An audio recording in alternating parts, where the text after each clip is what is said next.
Mission Impossible, The Final Reckoning is once again directed by Christopher McQuarrie, who helmed every single installment in this franchise since Rogue Nation.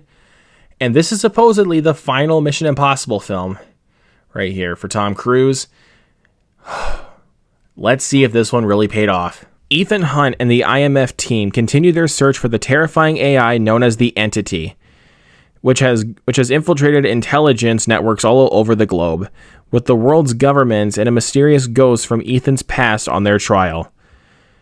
Joined by new allies and armed with the means to shut the entity down for good, Hunt is in a race against time to prevent the world as we know it from changing forever. So if you guys know me personally, I am a massive fan of the Mission Impossible franchise. I think it honestly might be my favorite action franchise of all time. Like, I love those movies, except for 2. I really don't think 2 is all that great. But like the first one, 3, 4, 5, 6, and also Dead Reckoning. Love all those movies. So with this one, this was my most anticipated film of the summer, but my God, I was very nervous going into this one because I had heard some mixed things going into this one, but I still really wanted to keep an open mind and hope, and keep my hopes up, because the one thing I honestly wanted this year, the one thing I needed this year was a satisfying conclusion to this Mission Impossible saga, and this movie delivered that on every correct level for me. I love this movie. Now, yes, I'm going to say this right away. I can certainly acknowledge that the first half is messy. There definitely is some strange character choices, and there definitely is some pacing issues. I can most definitely acknowledge that.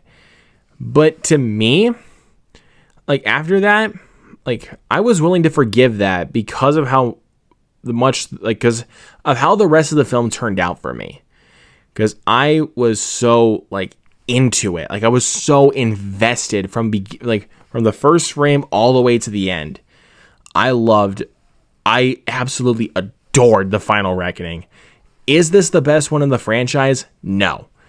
But this is still one of my favorites for sure.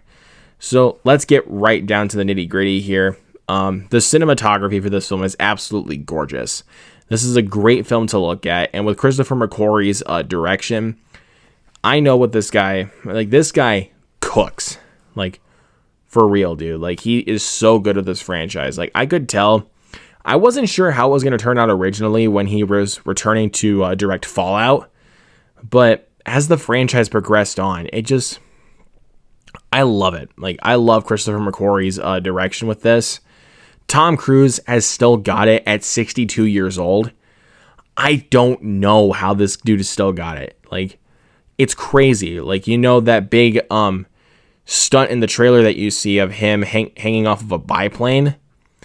Talk about white knuckle tension. Like, that scene was so intense. I was not only gripping my seat, but my hands were like sweating. The action sequences in this film are fantastic. Again, with awesome direction, great camera work, might I add, and some really solid editing. Also, to talk about some of the other performances here, Esai Morales, I know some people have said that he is not a very good villain. I actually disagree. I thought he's not the best villain of the franchise. That would either go for me, go to Philip Seymour Hoffman in Mission Impossible 3 or Henry Cavill in Mission Impossible Fallout. But Gabriel Esai Morales' character was a great villain in this movie, in my opinion. I know people have their issues, and I totally get why. But I love this character. I mean, he actually really felt like a threat in this movie, in my opinion. So I don't know what that says about me, but I really was like again, gripping my seat, and I was like, I really felt the tension there. It was really intense. And let's also talk about the other performances here. You got Simon Pegg back in here as Benji. I love Simon Pegg in this. Ving Rhames as Luther, great as always. But you also got Hayley Atwell returning in this one as Grace, from Dead Reckoning. Great. Like, there was definitely a lot more to her character this time around. Like, really wanting to, help Ethan and also the IMF team. Really, really cool stuff. You also got Klementieff returning from Dead Reckoning. Also great. Everyone did a great job in this movie. Angela Bassett was also back in this as the president. Great work from her as always. She's a really, really terrific actress. And I know some people, well, I wouldn't really say some people. I know a lot of people have said that there's a lot of flashbacks. Yes, there is a lot of flashbacks in this, but I kind of felt like they kind of served a purpose. And yes, they might have played them a bit too many times. Like, they might have played them like 3 times, like a couple of flashbacks at least. Like, I don't know if it was necessarily there to treat the audience like idiots, I would say. Because I felt like they really kind of served a purpose, like, you know, to really keep us on track with where things were going. And I really felt like with this film particularly, this actually really felt like a conclusion to a franchise. It's not like, you know, Star Wars The Rise of Skywalker or Jurassic World Dominion or Halloween Ends. As much as I enjoy those films, I think they're at least like they're all solid. They don't feel like conclusions to me. But you think of something like War for the Planet of the Apes, which actually really feels like an actual conclusion to the Planet of the Apes trilogy. This one actually feels like a conclusion to the Mission Impossible saga, in my opinion. Like, this actually felt like a conclusion.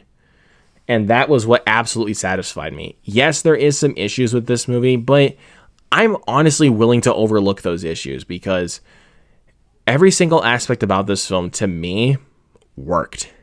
Mission Impossible: The Final Reckoning is not just the best action movie I've seen this year. It is absolutely one of the best films, in my opinion, so far this year. And I gotta commend Tom Cruise for doing it again. He still got it at 62 years old. And if this is supposedly the final Mission Impossible film, they went out with a true banger. Go see this film on the biggest screen possible. You guys need to see this movie. For my money alone, I'm giving Mission Impossible: The Final Reckoning an A+.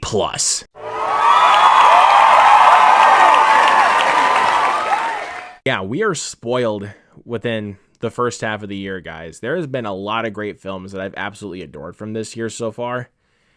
And man, oh man, this is another one to add to the cake. I'm very happy to say that. So yeah, go see this movie on the biggest screen possible if you can. But let me know what you thought of The Final Reckoning down in the comments section below. And how do you rank the Mission Impossible movies? Worst to best, best to worst, however you want to do it. Let me know your ranking as well as your thoughts on this film down in the comments below. Hit that subscribe button down below and that notification bell right next to it so you never miss a post. Hit that thumbs up and share this video. You guys know what to do. Anyways, guys, that's it for me tonight. I'll catch you guys in the next video. Peace out.